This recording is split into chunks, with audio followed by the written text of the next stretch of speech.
really quite a cornucopia of issues for the automaker industry around the globe to have to contend with going into 2025. So, Joe, what will the global auto landscape, or let's put it as a family, look like next year? Will there be marriages? Will there be divorces? Might there even be a few deaths? Yeah, I mean, there might be a few deaths. I mean, if we talk about Stellantis, with Tavares leaving, what we think is a new charismatic leader has to come in and shake it up.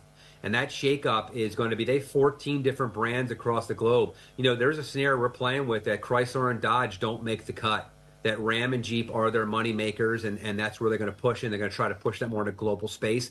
Unfortunately, the prices are way too high for a cost-conscious consumer right now. The inventory is way too high. They're pushing electrification on the people. They killed the Hemi. There's a lot of moving parts on there, but when it comes to the death side of things, I think you're going to see that is potentially a scenario. Manufacturers have a lot of brands in their portfolio, have to really think what those brands really mean on a global scale.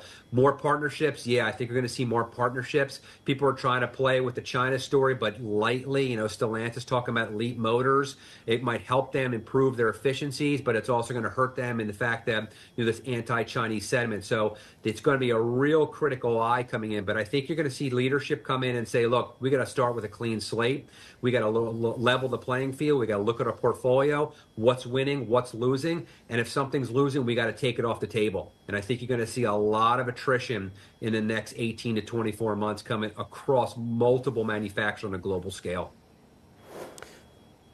Joe, have you got a line on the China market, and does BYD, given the barriers of entry are prohibitive in Europe and the US, does BYD remain the winner in their core domestic market? Yeah, BYD is the juggernaut in our story, right? They're the one that's going to want and own it. They're making money in this space, the largest new energy vehicle builder when you talk about plug-in hybrids and BEVs combined on a global scale. We still have them entering in Mexico as a production. That may dial back. We're looking at 2027 for that because Mexico says, great, we'll take the business because it's going to build jobs and they'll sell to a Mexican consumer, which really means they're going to move north. The leasing aspect in Europe is doing a great job. Europe try to, say, hey, you better buy BEVs, and they're trying to push $60,000 Volkswagens and 30,000 BYDs going, well, that BYD looks really good. And they said, well, that wasn't the plan. So they sort of shot themselves in the foot with that. A lot of the major manufacturers on a global scale still have critical partnerships in China that they can't walk away from. We think BYD is going to be the winner when it comes to a Chinese manufacturer because of the momentum they have. And we remind people, tariffs are one tool, but it's like shooting a BB gun at a tank right this second for the Chinese. They really don't care about a tariff. They want to build market share. They will sacrifice profitability for market share.